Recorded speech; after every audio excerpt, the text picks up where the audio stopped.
Buranın halısı 6 metreydi. Çok büyük geliyordu. Şeklini değiştirdiğim için. 5 metre sipariş ettim. Bak tam geldi.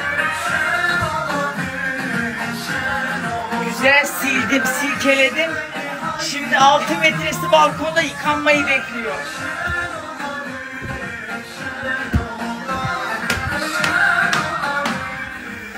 Bütün ev mis gibi kokuyor. Mis mis bak.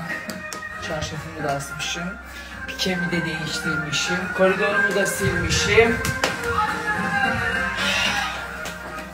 Ütüleri görüyorsunuz da aşağıda 2 sepet var.